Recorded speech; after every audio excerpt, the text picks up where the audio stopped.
அஸ்ஸலாமு அலைக்கும் ஃப்ரெண்ட்ஸ், எல்லோரும் எப்படி இருக்கீங்க? அல்ஹம்துலில்லாஹ் நாங்கள் எல்லோரும் நல்லாயிருக்கோம். நீங்களும் நல்லா இருப்பீங்கன்னு நினைக்கிறேன். நான் இன்றைக்கி வீட்டில் செய்ய ரெசிபி என்ன, திணையரிசி வச்சு ஒரு சாஃப்டான இட்லி தாங்க செய்ய போகிறேன். இந்த மாதிரி தாது பொருட்களும் விட்டமின்களும் அதிகம் உள்ள இந்த திணையரிசிலாம் நம்ம வந்து இட்லி செஞ்சு சாப்பிட்டோங்க. வாரத்தில் ஒரு நாளாவது 2 நாளாவது அவ்வளோ ஒரு ஹெல்த்தான ஒரு ரெசிபி தான். இப்போ வாங்க அதை எப்படி செய்யலான்னு பார்க்கலாம். இப்போ அதுக்கு வந்து நான் வந்து ஒரு சேர் அளவுக்கு திணையரிசி எடுத்துக்கிறேன். உங்கள் வீட்டில் எந்த பாத்திரம் இருக்கோ அதால் அளந்துக்கோங்க. நீங்கள் நார்மலாக எப்பயுமே இட்லிக்கு ரெடி பண்ணும்போது நீங்கள் எந்த அளவால் சேர்த்துப்பீங்களோ அதே அளவில் நீங்கள் வந்து சேர்த்துக்கோங்க. நான் வந்து சேர் அளவில் நான் வந்து சேர்த்துட்ருக்கேங்க. எதால் நம்ம வந்து எடுத்தோமோ திணையரிசி அதே ஈக்குவல் குவான்டிட்டியில் நம்ம வந்து ரேஷன் அரிசியும் நான் வந்து எடுத்திருக்கேன். ரேஷன் அரிசியில் நான் வந்து நீட்ட அரிசியாக பார்த்து எடுத்திருக்கேங்க. அது வந்து பொன்மணி அரிசி கிடையாது. ரெண்டையும் நல்லா நம்ம வந்து மிக்ஸ் பண்ணி விட்டுட்டு நல்லா 4-5 தண்ணி ஊற்றி எந்த ஒரு கல் மண் தூசி எதுவுமே எல்லாத்தையும் நீங்கள் வந்து க்ளீன் பண்ணி எடுத்துகிட்டு வந்துடுங்க. தண்ணி ஊற்றி ஒரு 4 மணி நேரம் இல்லாட்டி ஒரு 5 மணி நேரம் நல்லா ஊறணும் நமக்கு. இது அப்படியே இருக்கட்டும். நான் 2 சேர் அளவுக்கு நான் வந்து அரிசி எடுத்தேங்க, 2 கலந்து. அதே மாதிரி 1/2 சேர் அளவுக்கு நம்ம வந்து வெள்ளை உளுந்து எடுத்துக்கலாம். இந்த நான் சொல்கிற மெஷர்மெண்ட்டில் நீங்கள் வந்து கரெக்டாக ரெடி பண்ணி பாருங்கள், உங்களுக்கு சாஃப்டாக வரும். இந்த உளுந்தையும் நல்லா 2-3 தண்ணி ஊற்றி அலசி எடுத்துகிட்டு தண்ணி ஊற்றி ஊற வச்சிடலாம். நம்ம ஊறினதுக்கப்புறம் இந்த தண்ணியை வந்து வேஸ்ட் பண்ணக்கூடாதுங்க. உளுந்து அரைக்கும் போது கொஞ்சம் கொஞ்சமாக தெளித்து வந்து இந்த தண்ணியிலேயே நீங்கள் வந்து அரைச்சிக்கணும். தனியாக ஒரு சின்ன பவுலில் ஒரு 1/2 ஸ்பூன் அளவுக்கு வெந்தயத்தை சேர்த்து தனியாக நான் வந்து ஊற வச்சுட்டு போகிறேன். எப்பயுமே நான் வந்து உளுந்து அரைக்கும் போது தனியாக இந்த மாதிரி வெந்தயத்தை நீங்கள் வந்து ஊற வச்சு அரைக்கும்போது அதில் இருக்க குழக்கழுப்பு தன்மையோடு சேர்த்து நம்ம உளுந்து அரைக்கும் போது நல்லா சூப்பராக வரும். பாருங்கள், கரெக்டாக ஒரு 5 மணி நேரம் கழிச்சு தாங்க நான் வந்து பார்த்துருக்கேன். நல்லாவே எல்லாமே ஊறி வந்திருக்கு.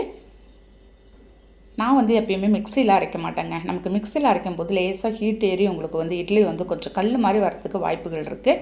அதனால் நான் எப்பயுமே கிரைண்டரில் தாங்க நான் வந்து மாவு அரைப்பேன். கிரைண்டரில் ஃபஸ்ட்டு அரிசியை சேர்த்து நம்ம வந்து அரைச்சிடலாம். ரொம்பவும் குறன்னு இல்லாது, ரொம்பவும் நைஸாக இல்லாது, கொஞ்சம் லேசாக ரவை பதத்துக்கு லேசாக இருக்கும். நீங்கள் அந்த மாதிரி அரைச்சி எடுத்துக்கோங்க. நான் எடுத்து ஒரு பாத்திரத்தில் மாற்றி வச்சுட்டேன். அரிசி அரைச்சாச்சு. உளுந்தையும் சேர்த்து நம்ம ஊற வச்சுருந்தேன், வெந்தயத்தையும் சேர்த்து அதையும் நல்லா பஃபியாக வர வரைக்கும் கொஞ்சம் கொஞ்சம் நம்ம உளுந்து ஊற வச்சு தண்ணியை எடுத்து தெளித்து நீங்கள் வந்து அரைச்சிக்கோங்க. தண்ணியை ஒரு அடியை நம்ம வந்து ஊற்றிடக்கூடாதுங்க உளுந்து அரைக்கும் போது எப்பயுமே. பாருங்கள், இந்த மாதிரி நம்ம எடுத்து போடும்போதே உங்களுக்கு வந்து தெரியும் உளுந்து சரியாக நம்ம வந்து அரைஞ்சி வந்திருக்குன்னு. நீங்கள் தண்ணியில் போட்டாலே உங்களுக்கு மேலே மிதங்குங்க. உளுந்து அரைஞ்சதோட கன்சிஸ்டன்சியாக தான், அப்போ தான் நம்ம இட்லி வந்து நல்லா சாஃப்டாக கிடைக்கும்.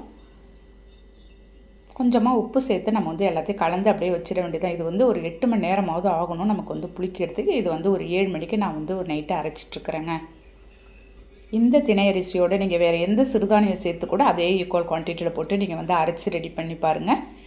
நம்ம நார்மலாக எப்பயுமே இட்லி ரெடி பண்ணுற மாதிரி இல்லாத இந்த மாதிரி சிறுதானியங்கள்லாம் நீங்கள் வந்து சேர்த்து இட்லி ரெடி பண்ணி சாப்பிட்டு பாருங்கள். உடம்புக்கும் நல்லதுங்க. நமக்கு வந்து இந்த சுகர் உள்ளவங்களுக்கெல்லாம் உங்களுக்கு வந்து அதை வந்து கண்ட்ரோல் பண்ணும். நமக்கு வந்து ஹார்ட் அட்டாக் கூட உங்களுக்கு வந்து கண்ட்ரோல் பண்ணுங்க. நம்ம உடல் எடை குறையிறது கூட இது வந்து நல்ல ஒரு ரெசிபியாக இருக்கும். பாருங்கள், கரெக்டாக நான் காலையில் வந்து ஒரு 7 மணிக்கு தான் திரும்ப பார்த்துட்ருக்கேன். எந்த அளவுக்கு நல்லா புளிச்சு வந்திருக்கு பார்த்தீங்களா? நம்ம இதோடு இந்த திணை அரிசியோடு நீங்கள் வந்து ரேஷன் அரிசி இல்லாட்டி வேறு வீட்டரிசி கூட நீங்கள் வந்து பொன்மணி அரிசி வச்சுருந்தீங்கன்னா அதை கூட கலந்து போடலாம்.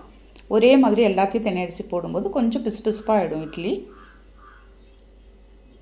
இப்போ இட்லி பாத்திரத்தில் எல்லாத்தையும் நான் வந்து ஒரு காட்டன் கிளாத் போட்டு, நான் எப்பயுமே இட்லி சுடும்போது காட்டன் கிளாத் போட்டு தாங்க ரெடி பண்ணுவேன். ஒரு 10 நிமிஷம் நீங்கள் வந்து வேக வச்சு எடுத்திங்கன்னா ஒரு சூப்பரான டேஸ்ட்டில் நல்லா சாஃப்டாக ஒரு திணையரிசி இட்லி வந்து நமக்கு வந்து ரெடி ஆகிடும். பாருங்கள், உங்களுக்கே பார்க்கும்போது தெரியும் எந்த அளவுக்கு நல்லா பஃபியாக வந்திருக்குன்னு. மாவு சரியான அளவில் நமக்கு புளிச்சு வந்திருந்தால் தாங்க இந்த மாதிரி ஓட்டையாக நல்ல ஒரு சாஃப்டாக வரும் இட்லி. பாருங்கள், கையில் எடுக்கும்போதே அவ்வளோ ஒரு சாஃப்டாக இருக்குது தெரியுமா? டேஸ்ட்டும் வந்து உங்களுக்கு வந்து சூப்பராக இருந்துச்சு. என்ன நமக்கு இந்த மாதிரி திணையரிசிலெல்லாம் மில்லட்டில் நம்ம வந்து செய்யும்போது கொஞ்சம் கலர் வந்து ரொம்ப உங்களுக்கு வந்து ஒயிட்டாக இருக்காது. அவ்வளோதாங்க, அவ்வளோ ஒரு சாஃப்டாகவும் புசு புசுன்னு இருக்குது. இதுக்கு வந்து ஒரு தக்காளி சட்னி தான் இன்றைக்கி வந்து ரெடி பண்ணியிருக்கேன். இந்த மாதிரி மில்லட்லலாம் நீங்கள் வந்து செய்யும்போது தக்காளி சட்னி, கார சட்னிலாம் சூப்பராக இருக்குங்க. இந்த ஹெல்த்தான ரெசிபியை நீங்களும் ட்ரை பண்ணி பாருங்கள். இந்த வீடியோ பிடிச்சிருக்குன்னு நினைக்கிறேன். பிடிச்சிருந்தா அப்படியே லைக் பண்ணிவிட்டு ஷேர் பண்ணுங்கள். மறக்காமல் சப்ஸ்கிரைப் பண்ணிடுங்க. நாளைக்கு பார்க்கலாம். ஓகே, பாய்.